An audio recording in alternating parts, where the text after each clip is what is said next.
Hello, and welcome to another Singularity Let's Play. I'll probably keep this short, doing the cheese exploration. That's very stereotypical French music, I think.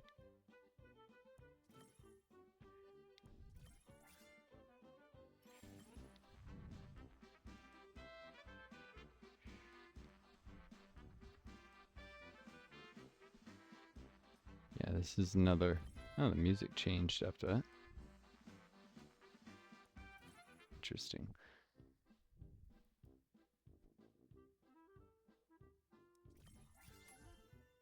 Chabray.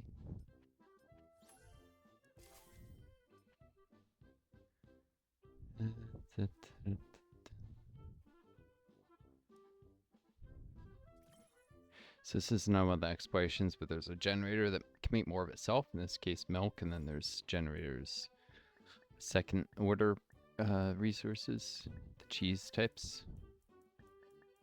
So you have to balance increasing the amount of milk so you can increase the amount of milk further and getting the cheese stuff so you can get some of these upgrades, like salt, that enhance the effectiveness of milk, generate resource gain.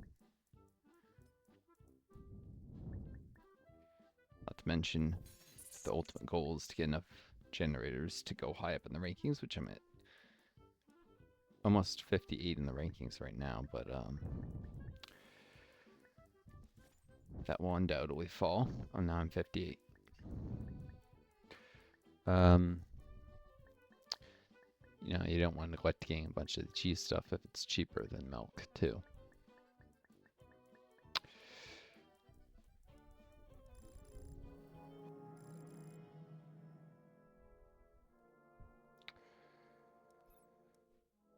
So, yeah, things have been stressful. My long COVID's brutal, some insomnia.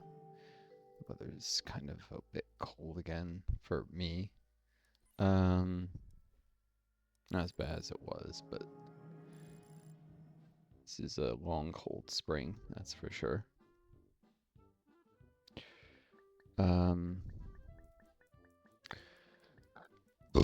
Excuse me. Sorry, I don't know if you guys heard that burp. That's get digestive issues and very gassy with long COVID times.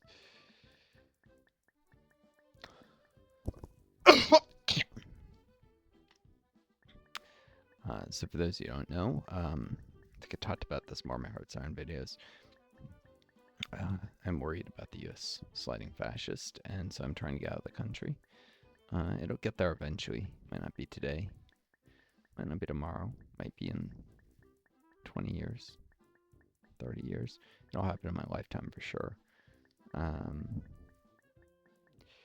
People failed to respond appropriately, to react appropriately to all the different warning signs and sliding in that direction, and it's inevitable that if things keep just sliding that way now and then, and often whenever there's a Republican office and people keep responding inappropriately and not rolling back the damage or fixing it, we get there eventually. There's no way around it. It's an inescapable conclusion. So, and the only real counter to fascist influence in society is socialist influence in society, and there is virtually none of that in the United States. There's no potential of a left-wing movement rising up and opposing the fascists. Meanwhile, everyone knows that the Democrats are shit and are really just the left wing of the Republican Party. A lot of the time, Democrats and Republicans are really just one party who represent nothing but the interests of billionaires. So, yeah, trying to find where I can go. It seems Sweden and Spain have very strong rules on make it somewhat easier for disabled people to migrate there instead of on COVID, and that's brutal. It leaves me too sick to work, so I'm trying to get my YouTube channel here to where I can make that money as a way to support myself. But to make it easier to emigrate partly, but also, I gotta support myself regardless, so... Or rather, you viewers technically indirect support me by subscribing and then ad money, I mean, YouTube is paying ad money, but you get the idea. may eventually do a Patreon on my political videos associated with those. I don't know. It doesn't make much sense for gaming videos. I don't think anyone would donate to it. But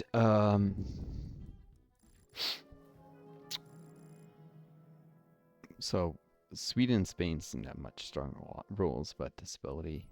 So I'm looking at maybe trying to go to Sweden because Spain is in concerning growth of the far right. They might return not really to fascism, but to a kind of Francoist authoritarian regime that might be in the future for Spain, unfortunately. History repeating itself. Maybe this time without a right-wing coup, though I wouldn't be surprised. There's no Spanish Civil War, the way things are going there, and that will usurp the left-wing government, unfortunately. Just as the historical Spanish Civil War happened after a socialist victory in the elections in 36 or 35. And that led to Franco and the nationalists leading their coup against the Spanish government. And then like 30 years of military dictatorship in Spain, with it the U.S. backed in just directly because of the Cold War and because of fucking Truman, who was a traitor to FDR's legacy and to everything the Democrats stood for, and got away with it because a lot of idiots didn't know that FDR had been pretty against Truman, kept it close to his chest, and that the Democratic Party bosses had rigged the 44 elections, convention, not elections, the convention, the party elections to make sure that Truman became the vice president. I'm not saying the national elections; those were fair and like unbiased. And I'm talking about at the Democratic Party convention in 1944, party bosses prevented a vote on the first day when FDR's chosen vice president, who had also been his president from 1940 to 1944, would have won by a landslide. And then they spent the first night pressuring all the delegates to like vote differently than they promised. They'd promised their, constituents, basically the delegates, that they would vote for that guy, and the party bosses went and pressured them, cut deals, gave some of them, promised them jobs, which is pure corruption. That's bribery. But through bribery, intimidation, and making arguments, trying to convince people ideologically, they managed to get a huge number of delegates to betray the promises they made and become, I guess, unfaithful. Kind of like how there's unfaithful electors in the Electoral College. And make Truman the vice president instead of FDR's previous vice president, who would have done a second term as VP and was most likely a democratic socialist. He kept his exact political beliefs kind of close to his chest, but he definitely was sympathetic to the Soviet Union and would have not done a Cold War and would have built friendly relations between East and West, which would have, instead of out of control military spending during the Cold War that the rich loved, because military spending is a great way for them to increase their worth. War is not good for the economy, that's a lie, but it is good for the accumulation of wealth by the very, very rich. What military spending does is it essentially steals money from ordinary people who end up paying higher taxes to support the military spending, and gives it to military industrial complex that usually has enormous profits and is owned by very rich people, the stocks and bonds for those companies. So it's a way of upward transfer of wealth, and the Cold War was a massive upward transfer of wealth, especially after 1971 when Nixon abolished the Bretton Woods economic system, took the U.S. off the gold standard, made so U.S. dollars could no longer be converted to gold, and just massively devalued the dollar and allowed insane amounts of military spending. That the change in global financial systems changed the effect of that deficit spending and allowed Nixon to eventually rob the poor to give to the rich. And then Reagan continued that, put that into hyperdrive. And by putting in hyperdrive, I mean Nixon was always willing to go so far with that to, quote, win the Vietnam War. Reagan did it in a time of peace just because he saw he could essentially destroy democracy. Reagan was trying to undermine democracy and make neoliberalism the dominant system, which is not really democratic at all. Neoliberals would say they believe in democracy, but they're full of shit. They want to create a system where billionaires can buy elections. That's not real democracy.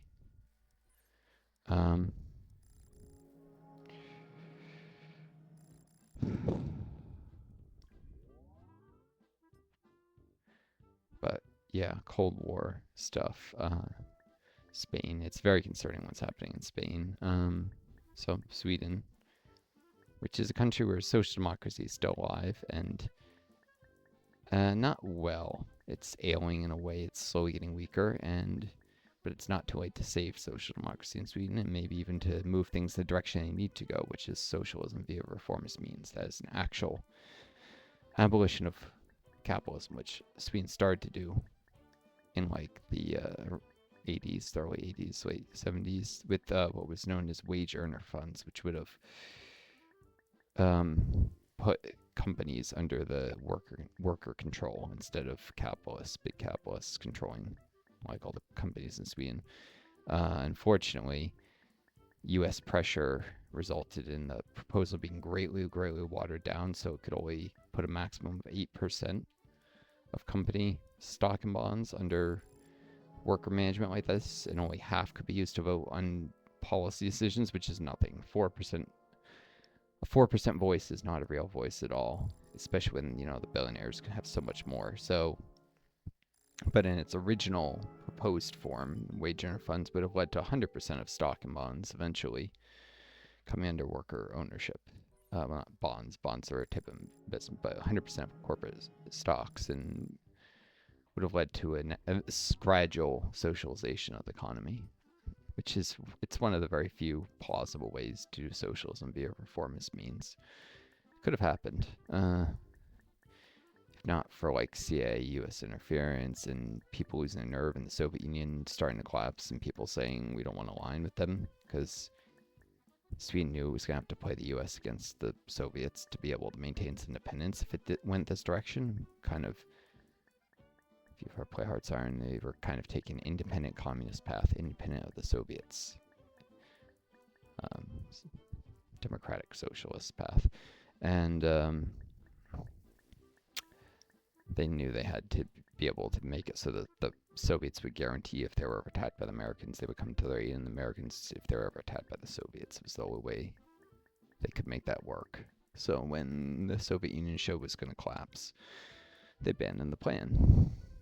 But the U.S. is now in the process of collapse, so there is an opportunity to revive something like that if people wanted to do it. The problem is not that it's not possible now. It's that too many people in Sweden have bought into neoliberalism. It's the Social Democrat Party there still gets 30% of the vote, and there's parties even further left of that, and some center left ones that will cooperate with the left. But it's not enough. It's not a big enough majority. General rule, to create fundamental economic change in a country, you need at least 35% of the population to support it. So the Social Democrats would have to grow their voting share at least 5%. And they would have to be like a disciplined party where it's not like a Big Ten party. It have to be 35% with a common set of ideas to have any shot at achieving what they want. Well, if they still want to have any shot at achieving a more just society, and one where workers control how their work lives actually are managed instead of billionaires.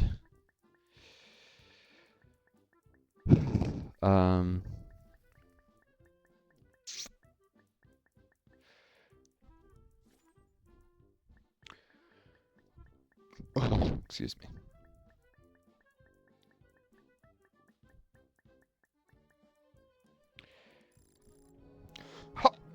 But the point is, if I can go there and eventually become a Swedish citizen, if I live there long enough, then maybe I can participate in the political process and try and, as I learn, once I've mastered the language and stuff, try and convince people, yeah, I mean, capitalism is going to destroy itself. You need to return to your country's roots um, of seeing. I mean, social democracy originally started as the idea that capitalism would destroy itself, but that like the ideas the Marxist-Leninists were too extreme, moving too quickly.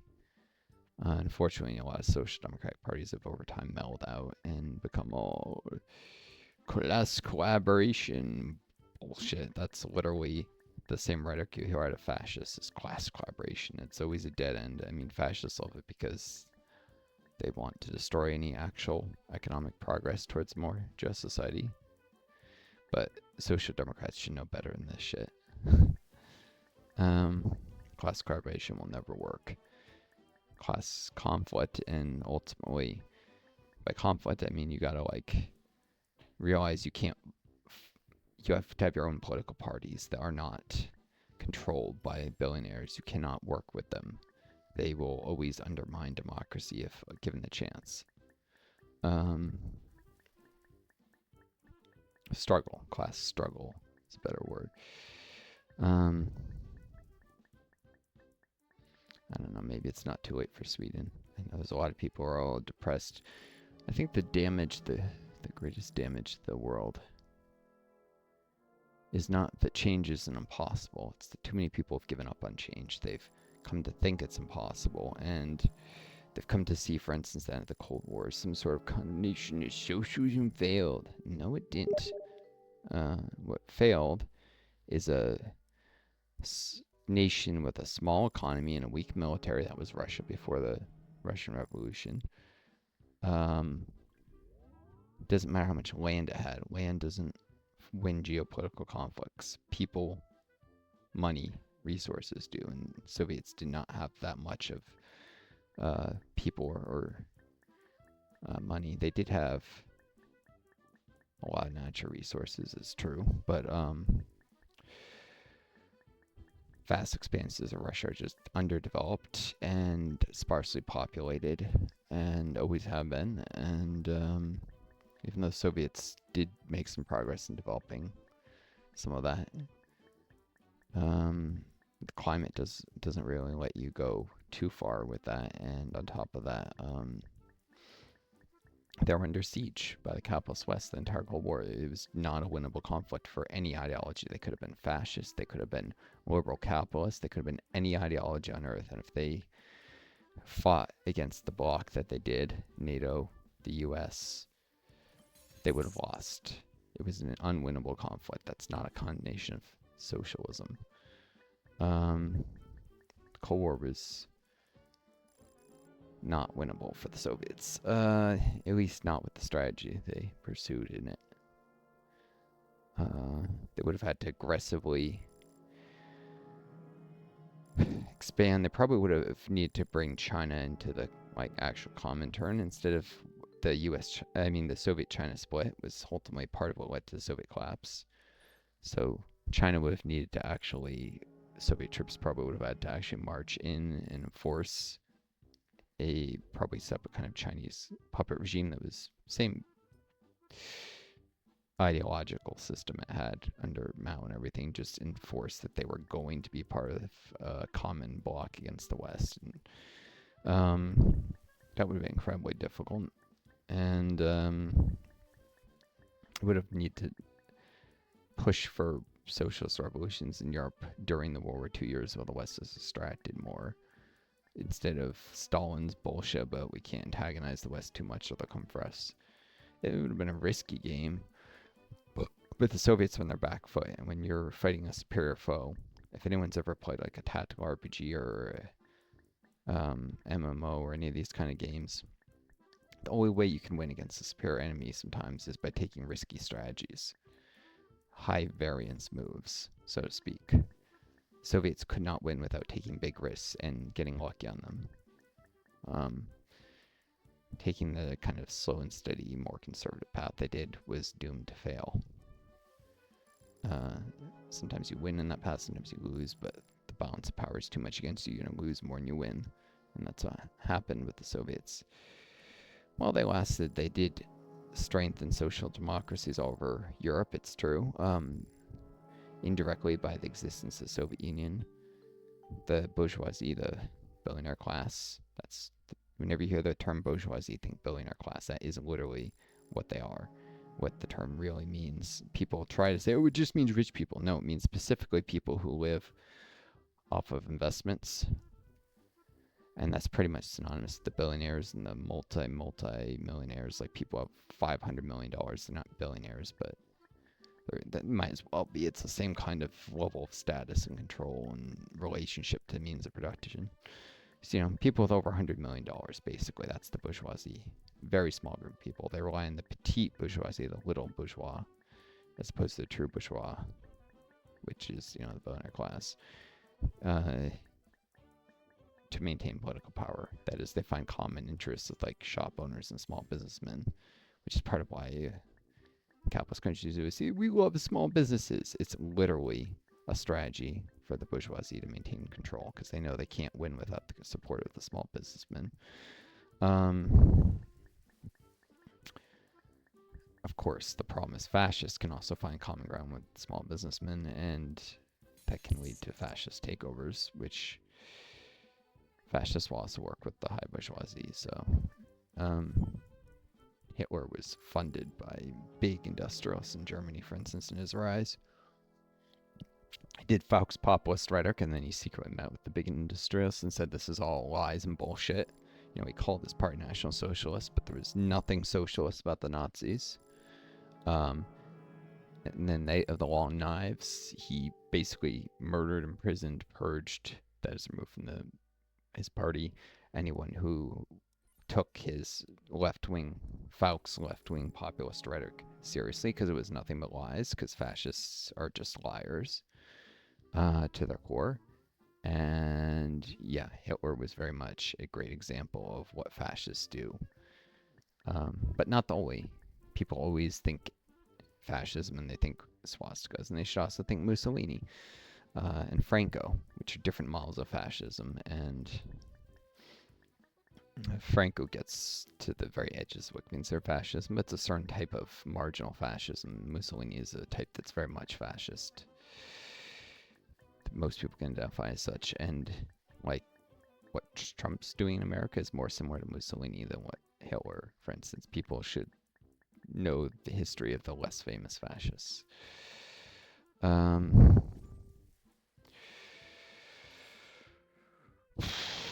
Anyhow,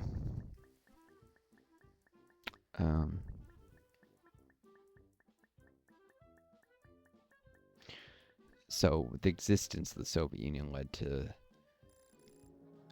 concessions being made to the working class. It led to countries becoming social democracies, or more often, because that's a simplistic, reductive understanding of history that anyone who knows their history will say that's not quite true, and it isn't quite true.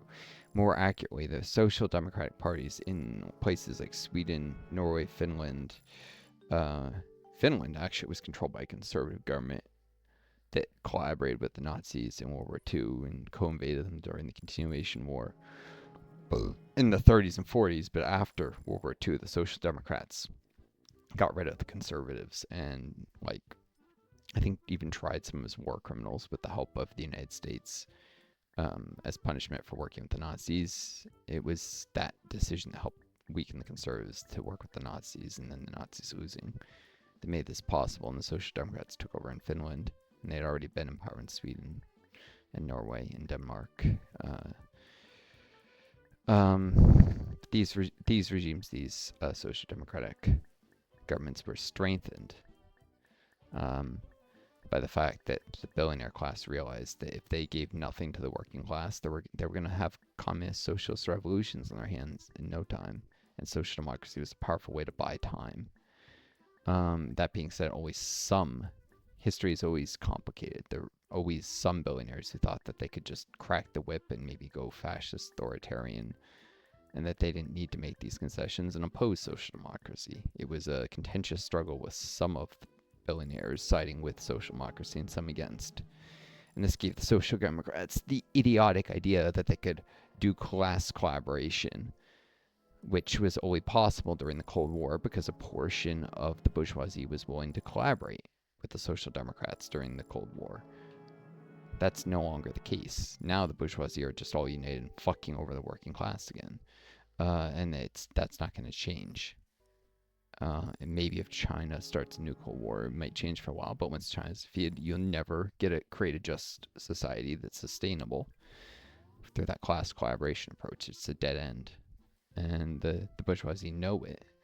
So they know that the social democrats aren't that dangerous, and that's why they've tolerated them. Tolerate is the key word, out of the belief that they think they can just get rid of them anytime if they become too much of a problem. Class struggle is necessary. There's a whole school of sociology known as conflict theory. I recommend reading into it some. It's based partly the works of Marx and Engels were founded the conflict theory school of sociology, although it's moved beyond them. You get people who sometimes have tried to make it more compatible with capitalism, but there's a lot of Marxist thought in conflict theory, and it has good insights into how societies work. You know, it is an academic discipline, even if it's been somewhat subverted by, we can't say there's socialist things here in this academic setting. There isn't real academic freedom in the West, or anywhere, unfortunately. Real academic freedom is incredibly scarce on Earth.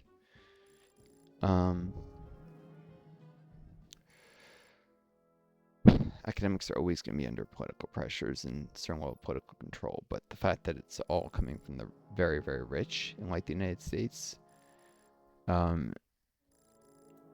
it's not the vagaries of this politician pushes things this way, this one that way. It's a consistent push to the right in academia, which is more dangerous and problematic than just the sporadic political interference that's inevitable in any academic field with social implications like sociology.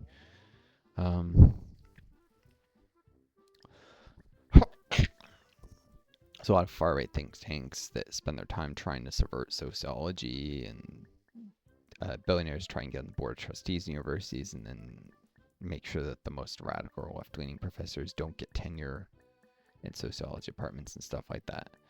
There is not academic freedom in the United States to the degree that people think there is. Academic freedom is much more limited. And we've seen that with the whole Israel-Gaza thing, with like AIPAC fuckers coming and getting professors fired for being supportive of Palestine kind of thing. That's just the latest iteration and showing how academic freedom is often an illusion in the West. You have history professors literally teaching the historical events that happened in, Israel, Palestine, and getting fired for teaching facts of 750,000 people were displaced after World War II from Palestine when, with British help, massive numbers of Zionists moved to Israel and started literally displacing the native population through violent means.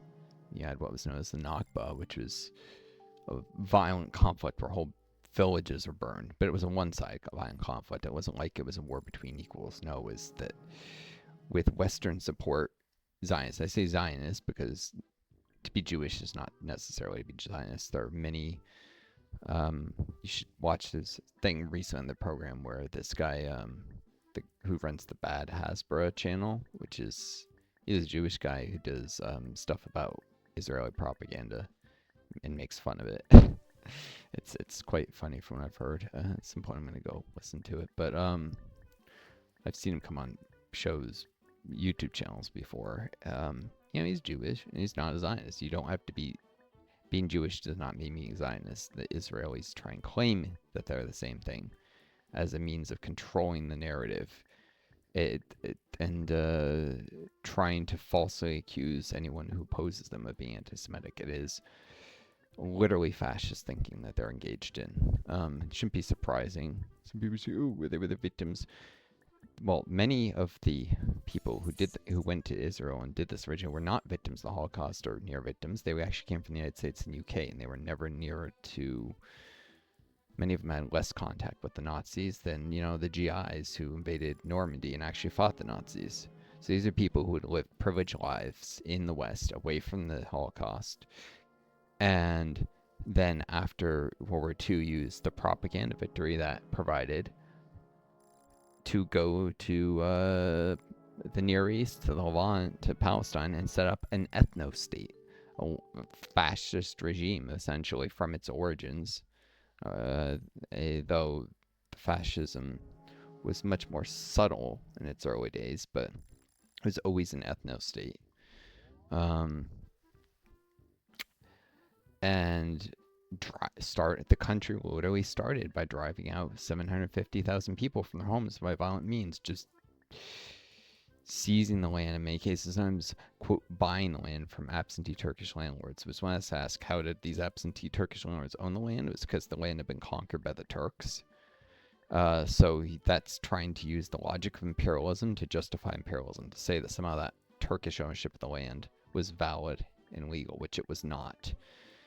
So buying the land from them is meaningless, and kicking out the people who actually lived on the land illegal. It doesn't matter what law you can get to say that violates fundamental human rights.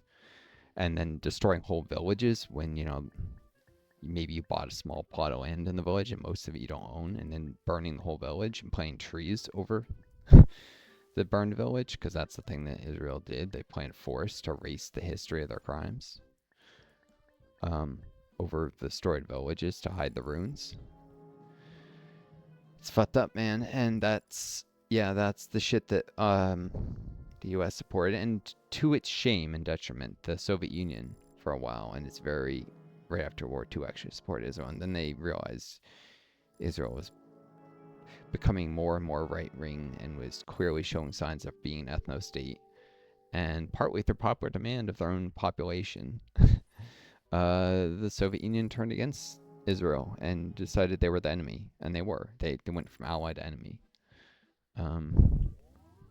They're enemy of any free and right-thinking people, and they stopped encouraging Jewish people within the Soviet Union to move to Israel and started saying, you don't want to go there. You don't want to live in that fascist ethno-state, and start actually, people could be held under political suspicion by the secret police in the Soviet Union for wanting to do that, which I think I've explained before. The Soviets were the worst possible version of socialism you can do. They were actual socialists. I don't like saying Nazis were not socialists, but Marxist-Leninism, the main strength of Marxist-Leninism is that it's good in attaining power in the first place and doing communist revolutions and actually getting rid of capitalism. That's great. But once they come to power, the flaws within Marxist-Leninist ideology really start to show. Specifically, democratic centralism doesn't allow for the existence of opposition parties. Having a single united party of all socialists when trying to get rid of capitalism and do a revolution is a powerful asset. But once you've taken power, you need opposition parties. Otherwise, corruption becomes a huge problem. What the Soviet Union should have done is something similar to, of all places, some of you're going to raise an eyebrow at this, North Korea. And yeah, North Korea has a lot of deeply problematic things in both their ideology and system government. But one thing they've done right is that they have kept opposition parties legal. There are about 13 political parties in North Korea. Most of them are small regional parties as opposed to big national ones that seriously contest the power of the Communist Party there. But they are legal. It could be argued that they've selectively destroyed the dangerous parties and left the harmless ones around. And that should not be done.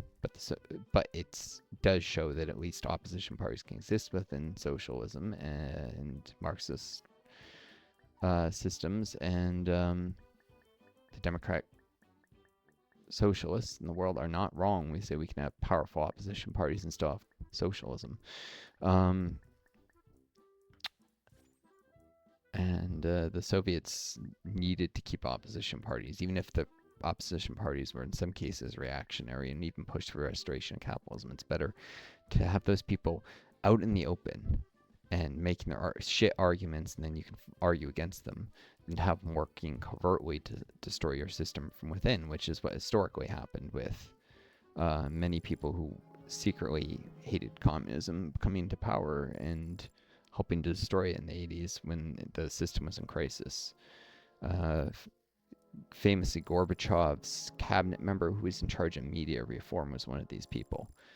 Um, so Gorbachev tried to do an opening up and make media more free and less state controlled, which is a good thing.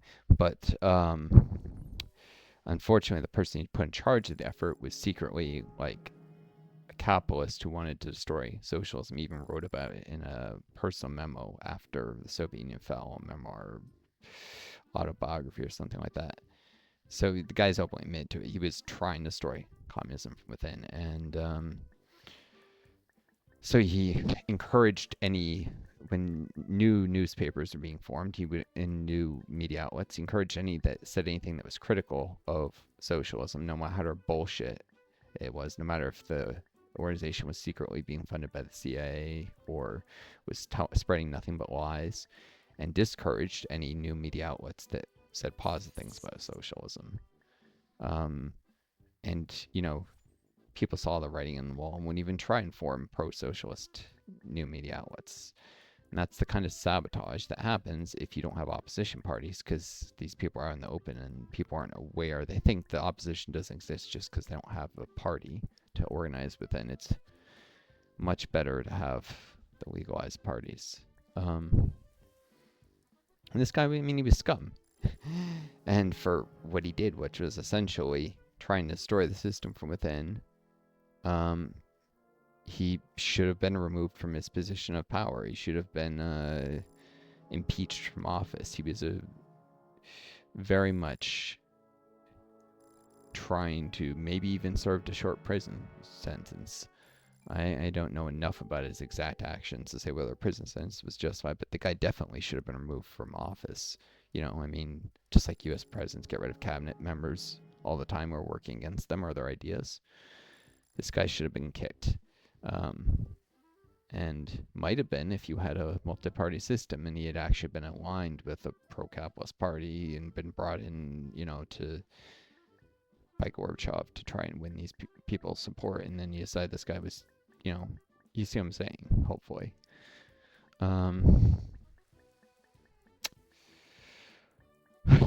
Anyways,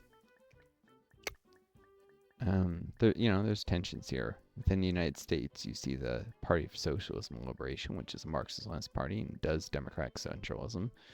And then you see the Democratic Socialists of America, who technically forbid anyone from being a member who's part of a democratic centrist organization. That people are in both parties all the time. They really just trying to prevent Trotskyites who have this tendency to get into these, like, essentially, it's like brigading on the internet. They get into these groups and they come and they try and take over. Entryism is what's called, which, by the way, I saw a lot of on Reddit with these NATO right-wing pieces of shit who would come and take over subs and Hasbro people to censor any criticism of Israel. This was a thing. This is why I left Reddit, actually, specifically because that happened to a sub I was in, and I called someone out for swearing at someone as saying you're being uncivil, and I got one of these mods who was part of an entryist group that was taking over a sub, sat there and messaged me and temporarily banned me, or permanently banned me from that sub, and was even swearing me and being super rude. And so I tried to contact that mod saying this guy is being inappropriate. He's being incredibly rude. He hadn't actually started swearing when I sent the messages, though he started swearing like minutes later. Or no, I sent it before I read a message, but he'd already started swearing right around the same time, like within minutes before the guy was just being a piece of shit. And then Reddit, like the platform, banned me for quote harassment for saying these very polite word messages that were saying, "Excuse me, if you have a moment of your time, one of your moderators is being incredibly rude to me, and I think he's abusing his power and trying to take over the sub." That's not harassment. That is Reddit siding with these fucks because this was part of a group that was trying to censor criticism of Israel and taking over a sub that had been for a very long time critical of Israel. So he was probably actually working for an Israeli intelligence service supported troll farm. I doubt he was actually in one of their intelligence services, though he might have been this guy. And this was Reddit collaborating with that because you can't have democracy when the literal media platforms are owned by these giant corporations that have common interests with the military industrial complex. In fact, sometimes the same people own like Reddit and huge amounts of stock in Northrop Grumman or whatever, and they're gonna make sure that Reddit censors criticism of Israel, because if the U.S. stops sending money that Israel uses to buy weapon systems, the U.S. doesn't actually send weapons so much as it sends money to Israel so they can buy U.S. weapons. This, I guess, is out of the theory that if they have to choose how they're going to spend a limited amount of money, they'll be smart about how they spend the money. But it's still essentially giving them free guns at the end of the day and free bombs and stuff. And this increases defense company profits because higher demand for their goods. So, and moving more volumes. So they don't want to see an end to this, and so that's why you see media platforms that, like MSNBC, is actually owned by a holding company that also owns one of the major defense contractors. I forget which one, General Dynamics or something. It's a company that makes airplanes, that makes fighter bombers, like fighter jets, military fighter jets, and they also own MSNBC. It's the same holding company that owns both. And so MSNBC went about soft pedaling any criticism of Israel and often outright censoring it, for instance, because of this ownership. It's this capitalism for you. It's not some Zionist conspiracy. That's bullshit. That's fascist shit. It is capitalism, and this is how capitalism works.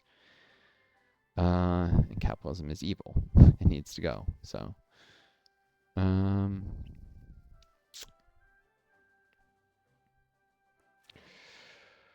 all right. Well, anyways, that's enough. I talked more and longer than I should have, and I'm becoming more and more worried about far right shits. Hopefully, I'll be safer if I can get to Europe, Sweden, or wherever. Belgium and the Netherlands actually have a lower level of economic inequality than Sweden. I was looking up rankings, which is surprising, but they're less friendly to disabled immigrants. So we'll see. Anyways, wish you all the best. Take care of each other. Be kind to yourselves. May you always find guiding starting lead home. Until next time, this is Northstar. Adieu, and best luck.